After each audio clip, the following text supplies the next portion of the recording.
이 시간 말씀의 제목은 백성들을 지키시는 하나님이라는 말씀으로 이사야서 27장 1절에서부터 3절 말씀으로 여러분들과 함께 은혜를 나눌까 합니다. 오늘 이 말씀을 통해서 우리에게 주시는 말씀의 주제를 보니까 사람은요 하나님을 떠나서 살 수가 없다는 거예요. 여러분, 우리 인간들은 하나님을 떠나서 살 수가 없습니다. 그런데도 보니까 하나님을 떠난 사람들이 있더라는 거죠. 그 하나님을 떠난 사람들에게는 고통이 따른다는 겁니다. 이 하나님은 고통을 당하는 백성들을 바라보면서 하나님께로 돌아오기를 기다리고 계신다는 겁니다. 하나님께서 예언자를 통해서 이 회복의 말씀으로 우리에게 그 백성들이 돌아오기를 기다리신다는 말씀의 내용이 오늘의 본문의 말씀입니다.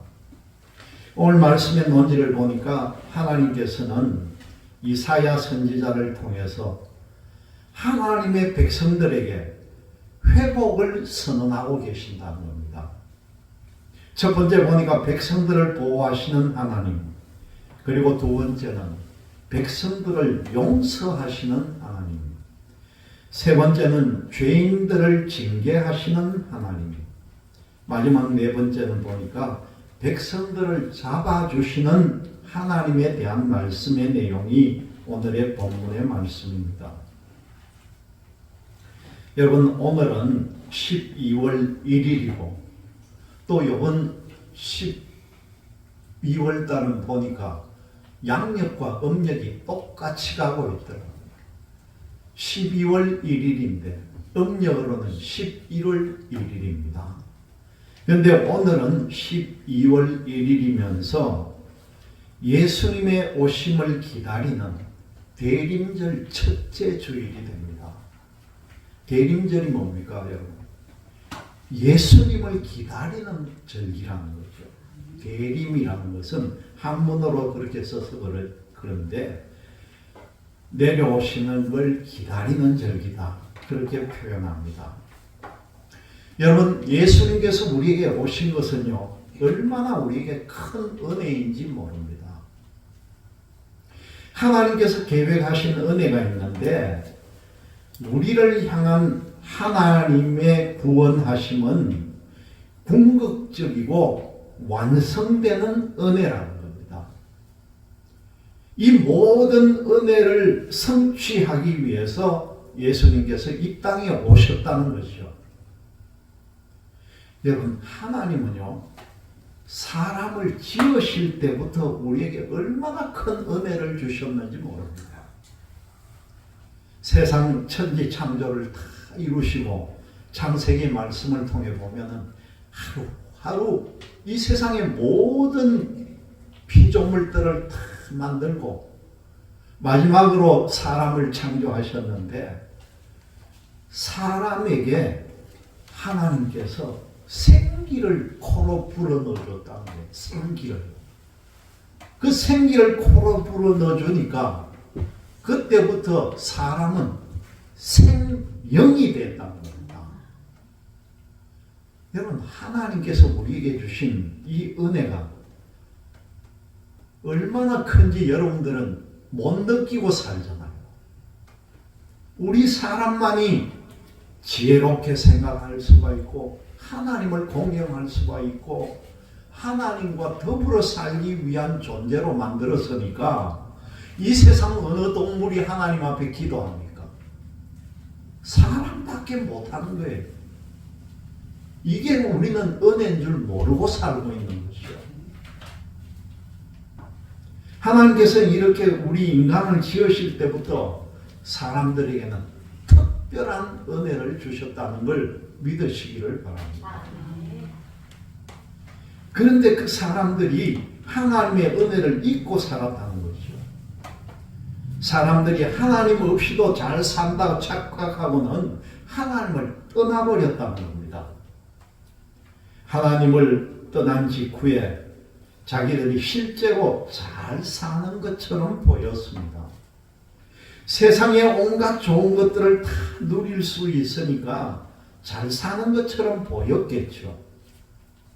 그런데 언제부턴가 몸과 마음 그리고 공동체에도 이상한 징후가 나타난다는 겁니다. 하나님을 떠나서 무질서하게 살다 보니까 인간의 마음들은 삐뚤어지고요. 인간의 몸에는 병이 생기더라는 거예요. 삐뚤어진 마음으로 살다 보니까 사람 사이에는 대립과 다툼이 일어난다는 거죠. 대립하고 다툴수록 몸의 질병은 더욱더 심화되고 악화가 됩니다. 대립하고 다투는 사회는요, 희망이 없다. 그렇게 말합니다. 공동체의 힘도 약해진다는 거죠. 하나님을 떠나 잘 먹고 잘 산다고 하지만은 그 공동체의 힘이 떨어지다 보니까 어떻게 됩니까? 다른 나라로부터 침략도 받고 추풍낙엽처럼 그 나라가 무너지기도 한다는 겁니다. 하나님 없이 잘 살려고 했는데 그 결과를 보니까 비참하고 처참한 생활로 나타났다는 거죠. 이럴 때 하나님께서 이런 백성을 어떻게 해야 하겠습니까? 하나님의 긍휼과 은혜가 다시 나타난다. 그렇게 말씀합니다.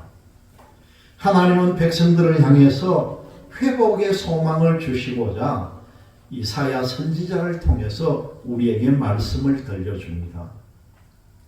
첫 번째 보니까 백성들을 보호하시는 하나님에 대한 말씀인데 하나님을 떠난 백성들이 고통을 당하고 있습니다. 이 고통을 가져다주는 존재가 얼마나 무섭고 대단한지 사람의 힘으로는 이겨낼 수가 없다는 거죠. 오늘 본문 말씀을 보니까 뭐라고 합니까? 거기에 리워야단과 용이 나타났다는 거예요. 용이. 리워야단과 용. 그러면서 말씀을 보니까 리워야단은 견고하고 크고 강하고 꼬불꼬불한 뱀이다. 그렇게 표현을 합니다. 그리고 용은 바다에 있다. 이렇게 표현을 해요. 이 리워야단과 용은 백성들을 망하게 하는 사탄이라고 우리는 해석을 할 수가 있습니다.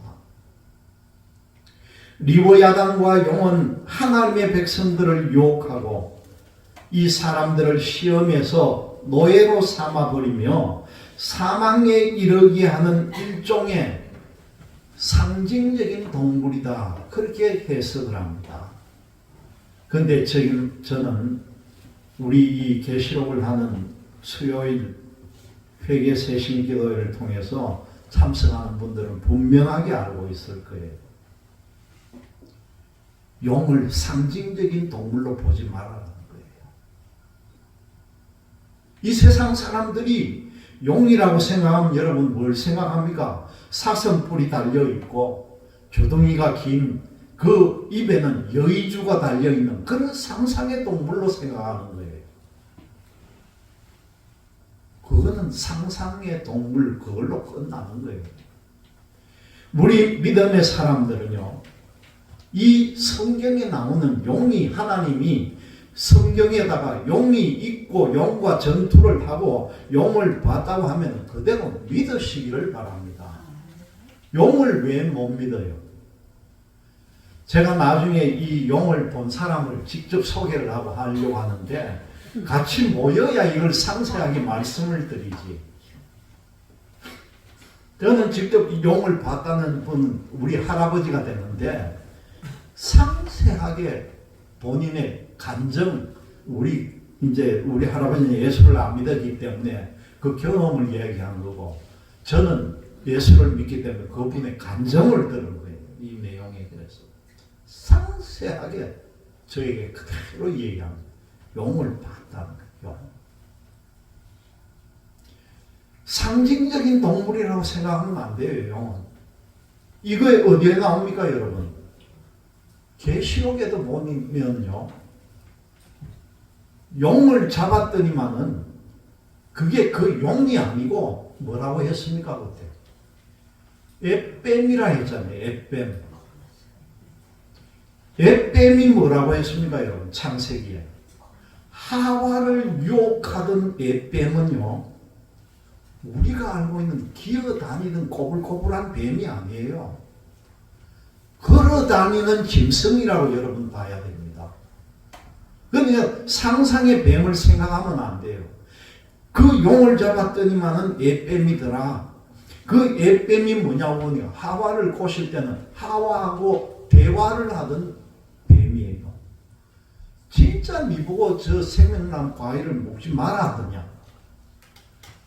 니도 이걸 먹으면은 하나님같이 될 수 있다. 그렇게 꼬이던 뱀이 바로 앱뱀인데, 그 사건으로 인해서 하나님께서 저주를 내리기를 평생 니는 이제 배를 깔고 땅을 기어다닐 것이다 해서, 그때부터 알고 있는 뱀이 우리가 알고 있는 뱀이에요.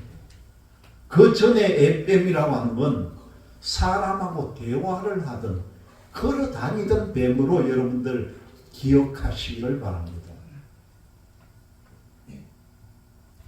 죄를 짓는 사람들은 이런 존재의 노예가 되었기 때문에 이런 존재를 이겨낼 수가 없다는 겁니다. 오직 하나님만 이길 수 있다는 거죠. 사탄의 노예로 사는 백성들을 하나님이 보호를 해줘야 된다는 겁니다. 하나님께서 리오야단을 벌하시고 그 용을 죽입니다. 그리고 백성들에게 아름다운 포도원에서 노래하게 하신다는 거죠. 열왕기상 4장 25절에 보면은 솔로몬 왕 때에 백성들이 포도나무 아래에서 평안하게 산 적이 있는 내용이 나옵니다. 그러므로 이 포도원이라고 하는 건 평안하게 살아가는 걸 의미할 때에 포도원을 표현을 한다는 것이요. 하나님께서 친히 포도원을 지켜주는 분이 되셨습니다. 그래서 그 포도원에 때때로 물도 주고 밤낮으로 지켜주셨다는 것이요. 하나님이 아무든지 포도원을 해치지 못하도록 막아주셨다는 겁니다. 이는 백성들이 포도원의 가지, 포도나무의 가지가 되고 백성들의 공동체가 바로 포도원이라는 그런 의미가 됩니다. 포도원직이 하나님께서 포도원이 되는 백성들을 보호해 주셨다는 거죠.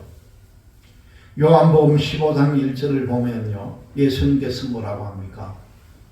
나는 포도나무요, 아버지는 농부다. 그렇게 말씀을 합니다. 두 번째는 보니까 백성들을 용서하시는 하나님에 대한 내용인데, 포도원의 농부이신 하나님, 그리고 포도원 지기는 이 포도원을 향하여 어떤 마음을 가지겠느냐는 거죠. 농부가 가꾸는 나무와 과수원을 미워하거나 귀찮다고 할 수 있겠는가 하는 거죠. 사람 중에는 그런 농부가 있을지 몰라도요, 하나님은 결코 이 포도원을 미워하지 않으신다는 겁니다. 하나님께서 당신의 포도원으로 선택한 백성들을 향해서 진노를 멈추셨다는 겁니다. 찔레와 가시가 나서 포도원을 잠식한다 해도 농부는 그것들을 자르고 밟고 모아서 불에 살라버린다는 겁니다. 만약 그렇게 안 한다면은 이 찔레나무와 가시가 포도원 지기와 친구가 되자고 그 포도원을 덤벼들 것입니다. 하나님께서는 당신의 백성을 해치는 찔레와 가시를 용서하지 않으신다는 거죠. 이는 백성들을 용서한다는 증거이기도 합니다. 하나님께서 야곱의 뿌리가 박히고 우미 돋고 꽃을 피울 것이라는 겁니다. 이 야곱은 백성들의 조상입니다. 다시 말씀드리면 백성들에게 새로운 시대가 열릴 것이라는 거죠. 백성을 용서하신 하나님이 백성들의 삶에서 결실을 얻으실 것이고 그 결실이 지면을 채우게 될 것이라는 겁니다. 백성들이 결실을 얻을 때에 하나님이 자기들을 용서하셨고 회복시키신다는 믿음을 확정할 것이라는 겁니다. 하나님은 백성들을 책망하실 때도 원수들의 행동과는 완전히 다르게 하셨다는 거죠. 이 원수들은 백성을 죽였지만 하나님은 백성을 죽이지 않고 적당하게 견책했다는 겁니다. 야곱의 불의가 용서받고 죄 없이함을 받을 것입니다. 이 용서는 하나님과 백성 간의 관계를 회복하는 길이 바로 이 용서라는 것이죠. 세 번째 보니까 죄인들을 징계하시는 하나님에 대한 말씀인데 이 용서받은 백성들은 하나님의 제단에 다른 것을 두지 않는다는 겁니다. 출애굽 당시에 하나님은 모세를 통해서 여호와 하나님 외에 다른 신은 절대 두지 말고 어떤 형상이든지 만들지 말아라 그렇게 말씀합니다. 그런데요, 하나님을 떠난 백성들이 그 하나님의 성전에다가 아세라상을 세우고 태양상을 세우기까지 합니다. 하나님께서 백성들을 용서하실 때는 제단에 있는 모든 우상들이 치워질 것입니다. 우상의 재료들이었던 돌은 부서진 쇳돌처럼 산산조각이 날 것이라는 거죠. 과거의 백성들이 하나님을 떠났을 때 하나님께서 이들을 징계하신 적이 있었습니다. 여러분, 확실하게 우리가 알아야 될 건요, 하나님께서는 죄인들을 반드시 징계한다는 거예요. 그냥 두지 않는다는 겁니다. 죄인들을. 이 성경을 통해서 보면 하나님이 그들을 징계하신 적이 있는데 징계의 표시가 어떤 거냐 했더니만은 그 견고한 성읍이 사람 보기 힘들 정도로 적막해버리고 사람 사는 곳이 황무지가 되어버리더라는 거예요. 하나님을 아는 지식이 없으면 바로 이렇게 된다는 거예요. 이 하나님을 아는 지식이 얼마나 중요합니까? 그런데 여러분, 하나님을 아는 지식이 무엇인지를 알아야죠. 하나님이 사람을 지으셨음을 알고 그걸 믿고 하나님을 섬기는 것, 바로 그게 하나님을 아는 지식이죠.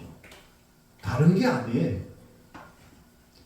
하나님이 우리를 창조해주고 지으심을 우리가 알아야 되고 그 하나님을 믿고 하나님을 섬기는 것, 이게 바로 하나님을 아는 지식이라는 겁니다. 하나님의 백성이라는 정체성을 알고 하나님의 뜻을 따라 살아가야 합니다. 그런데 입으로는 하나님을 안다고 하면서요, 생각은 하나님을 떠나 있고 행동 역시도 하나님의 뜻과 반대로 나타낸다는 겁니다. 우리는 이런 사람을 지각이 없다 그렇게 말합니다. 하나님께서는 지각이 없는 백성들을 불쌍히 여기지 않으시고 백성들을 지으신 하나님이 그들에게 은혜를 베풀어 주지 않는다는 겁니다. 어떻게 해야 되겠습니까? 하나님이 백성들을 향해 마음을 돌이키실 때까지 그 시간이 얼마만큼 걸릴지 모르지만은 우리는 기다려야 한다는 것이죠. 마지막으로 보니까 백성들을 잡아주시는 하나님에 대한 말씀입니다. 비록 지각이 없는 백성이라고 고통을 당하고 보면은 그때야 하나님을 찾게 됩니다. 하나님을 찾는 백성들이 고통의 원인을 살펴본다는 거죠. 그런데 그 원인이 뭐냐고 봤더니만은 그건 바로 하나님을 떠난 죄라는 겁니다. 입술로 하나님보다 그 아세라와 태양상을 찾았고 온갖 우상을 찾았고요. 마음과 생각으로 우상을 의지하고 그렇게 행동함으로써 우상에게 절하였던 죄를 그때야 깨달았다는 거죠. 이게 얼마나 중요한지 모릅니다. 여러분, 우리가 마지막 때가 될수록 절대 우상 숭배는요, 하나님께서 굉장히 무엇보다도 강조하면서 우리에게 죄를 묻는 것이 우상 숭배에 가는 것입니다. 하나님은 질투하는 하나님. 얼마나 하나님이 노골적으로 표현합니까? 나는 질투한다는 거예요. 너희들이 우상 숭배하고 우상에 절하는 건 나는 절대 두고 보지 않는다는 거죠. 그리고 중요한 내용은 우리가 우상에게 절하고 잘못했던 행동들이 있다면 철저하게 회개하고 하나님 앞에 자복하라는 겁니다. 그것이 없이는 우리는 하늘나라 소망을 품을 수가 없다는 거죠. 하나님은 회개하는 백성을 향해서 과거의 영광으로 너희들이 다시 돌아갈 수 있다는 걸 분명하게 가르쳐 줍니다. 백성들을 노예처럼 묶어두고 부렸던 사단을 하나님이 물러쳐 주신다는 거죠. 그리고 하나님이 하나님께 돌아오는 백성들을 붙잡아주고 안아주신다는 것입니다. 하나님이 회복하시는 그날이 백성들에게 다가왔다는 것입니다. 뿔뿔이 흩어진 백성들을 하나님께서 하나 모으고 계신다는 겁니다. 이 백성 중에는 이방으로 끌려가서 온갖 고생을 하며 생존하고 거기서 재산을 모았다 해도 그것은 이방인들에게 다 뺏기고 말 것이라는 거예요. 이방인들에게 뺏겼다고 해서 실망할 필요가 없습니다. 하나님이 모두를 그 빼앗긴 백성을 예루살렘 성전으로 불러 모아주신다는 겁니다. 여러분, 지금도요, 러시아에서, 유럽에서, 아메리카, 저 미국, 캐나다, 저 땅에서 많은 유대인들이, 특별 그 중에는 연세가 많은 분들이 더한데 자기들의 모국 이스라엘로 하나하나 지금 모여들고 있다는 거예요. 이 사람들이. 온 세계 유대인들이 지금 이스라엘로 돌아옵니다. 그래서 이스라엘 땅에서 이 사람들을 포용할 수 있는 집을 지어주고 이주할 수 있는 공간을 만들어줘야 되는데, 그래서 이스라엘에 가보면은 담을 쳐놓고 외국에서 온 분들을 집을 지어주고 하나하나씩 동네를 만들어 놓습니다. 그런데 거기를 들어가다 보면은 팔레스타인하고 또 마찰이 나오는 거예요. 왜 우리 땅에 들어와서 너희들이 집을 짓나? 그런데 이스라엘 입장에서는 땅이 부족하고 없으니까 팔레스타인 땅을 침범하고 들어갈 수밖에 없는 거예요. 그래서 분쟁이 또 끊이지 않는 겁니다. 저 땅에. 하나님께서 이 민족들을 지금 현재 불러 모으는데 마지막 때 나타날 징조가 바로 이런 일들이라는 겁니다. 하나님이 모두를 빼앗긴 백성을 이 예루살렘 성전으로 불러 모으신다는 내용이 바로 이런 내용이 되는 거죠. 그리고 이들은 하나님께 예배를 드리게 될 것입니다. 비록 이방 땅에서 망한 백성이지만은 하나님께서 붙잡아 주신다는 겁니다. 그야말로 이것은 전화위복이 되는 거죠. 백성들은 이제 세상에서는 소망이 없고 세상에 소망을 두면 안 된다는 사실을 알게 되었다는 것입니다. 오직 하나님께 소망이 있고 하나님께서 회복하심을 믿게 될 것이라는 겁니다. 우리도 이 하나님께 정말 은혜가 충만한 하나님을 믿는, 하나님의 회복을 믿는 그런 여러분들이 다 되시기를 주님의 이름으로 기원드립니다. 아멘.